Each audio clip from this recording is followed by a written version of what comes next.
दोस्तों, आज हम मेंटेनेंस के बारे में बात करेंगे। इसका अर्थ है भरण पोषण या गुजारा भत्ता। मेंटेनेंस के प्रावधान कानूनों में कल्याणकारी प्रावधानों के तहत जोड़े गए हैं। मेंटेनेंस सीआरपीसी में सेक्शन 125 से 128 तक दिया गया है। इसका सीधा साधा अर्थ यह है कि ये वो रकम है जो एक व्यक्ति दूसरे व्यक्ति को देता है जिससे उसका गुजारा चल जाए। मेंटेनेंस मूलतः इतना नहीं दिया जाता है जो कि आपको एक ऐसी ज़िंदगी दे जिसमें सारी सुविधाएं उपलब्ध हो। सेक्शन 125 में यह प्रावधान दिया गया है कि कोर्ट मेंटेनेंस का ऑर्डर पास कर सकती है जो कि पत्नी, बच्चों और माता पिता को दिलाया जा सकता है। सेक्शन 125 के प्रावधानों के तहत यह बताया गया है कि जिस व्यक्ति के पास पर्याप्त साधन है और उसकी पत्नी या जायज़ या नाजायज़ नाबालिग बच्चे या वो बालिग बच्चे जो शारीरिक या मानसिक तौर पर असामान्य हो या उस व्यक्ति के माता पिता जो अपने आप का गुजारा करने में असमर्थ हों, उसे इन लोगों का गुजारा भत्ता देना आवश्यक है। इन परिस्थितियों में कोर्ट महीना बांधकर उन्हें एक ऐसी रकम दिलवा सकती है जो कोर्ट की दृष्टि में ठीक हो। इस प्रावधान में वो स्त्रियां भी शामिल हैं जिन्होंने डिवोर्स ले लिया है लेकिन पुनर्विवाह नहीं किया हो।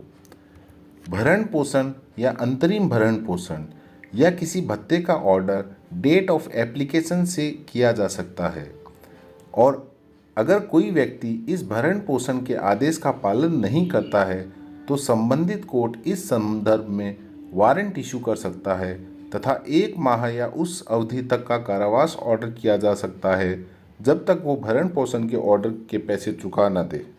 दोस्तों, यहाँ उस अवधि का अर्थ 1 महीने से पहले है। इस प्रावधान के तहत एक दरख्वास्त कोर्ट में लगाई जाती है जो इसकी देय होने के 1 साल में लगाई जानी अनिवार्य है।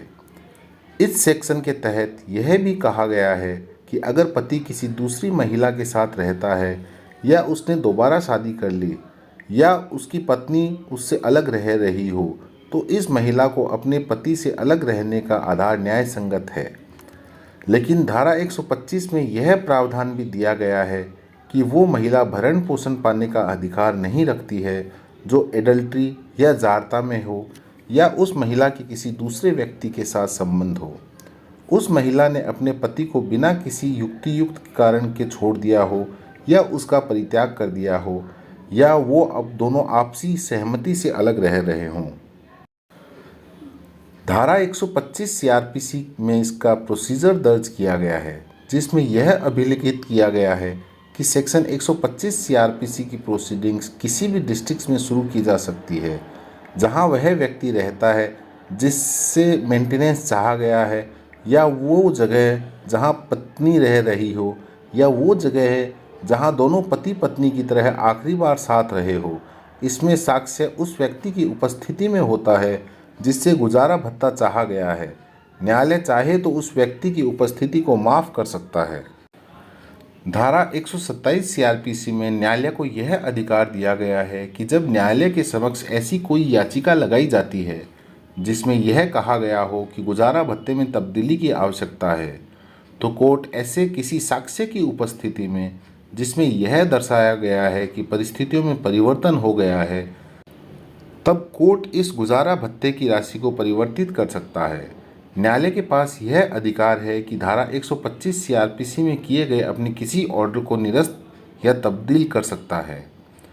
अगर तलाक के बाद कोई महिला दूसरा विवाह कर लेती है तो भी कोर्ट ऐसे ऑर्डर को निरस्त कर सकता है या फिर ऐसी परिस्थिति में गुजारा भत्ता बंद किया जा सकता है जब महिला स्वतः गुजारा भत्ता लेना बंद कर दे। धारा 128 में कोर्ट को अपने ऑर्डर को एनफोर्स करवाने की पावर्स दी गई है। दोस्तों, इस प्रावधान के तहत विभिन्न केसेस के द्वारा माननीय सुप्रीम कोर्ट और हाई कोर्ट्स ने बहुत सारी व्यवस्थाएं दी है जिनके द्वारा प्रावधान को बहुत ही युक्तियुक्त बना दिया गया है, जिसमें सुप्रीम कोर्ट का सबसे रिसेंट जजमेंट है राजेश वर्सेस नेहा का जजमेंट, जिसमें सुप्रीम कोर्ट ने ऐसी पिटीशंस में जो प्रक्रिया और ज़रूरतें हैं उनको व्यवस्थित किया है। इस जजमेंट में सुप्रीम कोर्ट ने पहली बार ऐसी व्यवस्था दी है जिसके तहत नीचे की कोर्ट में इन मुकदमों में तय करने में बहुत सुगमता आ गई है। अब दोनों पक्षों को कोर्ट में यह बताना होता है कि उनकी किसी भी सोर्स से आय क्या है और इसमें सारी संपत्ति का विवरण आवश्यक है। अगर कोई व्यक्ति कोर्ट में इसकी गलत जानकारी देता है तो इंडियन पिनल कोड के तहत उसके खिलाफ मुकदमा चलेगा, जिसमें सज़ा का भी प्रावधान है। कोर्ट ने यह भी कहा है कि अगर न्यायालय में मध्यस्थ होना चाहिए जो कि ऐसे मुकदमों को आपसी सहमति से निपटवा दे। सेक्शन 125 सीआरपीसी के अलावा भरण पोषण, डोमेस्टिक वायलेंस और हिंदू मैरिज एक्ट के तहत भी क्लेम किया जा सकता है, जो हम आज डिस्कस नहीं करेंगे, लेकिन अगले किसी वीडियो में इनको डिटेल में ज़रूर डिस्कस करेंगे। दोस्तों, इस वीडियो के डिस्क्रिप्शन में हमने राजेश वर्सेस नेहा वाले मुकदमे के जजमेंट का लिंक दिया है, जिससे आप इस पूरे जजमेंट का लाभ उठा सकते हैं। कमेंट बॉक्स में बताइएगा कि आपको यह वीडियो कैसा लगा। धन्यवाद। देखते रहिए द लॉ एडवाइस।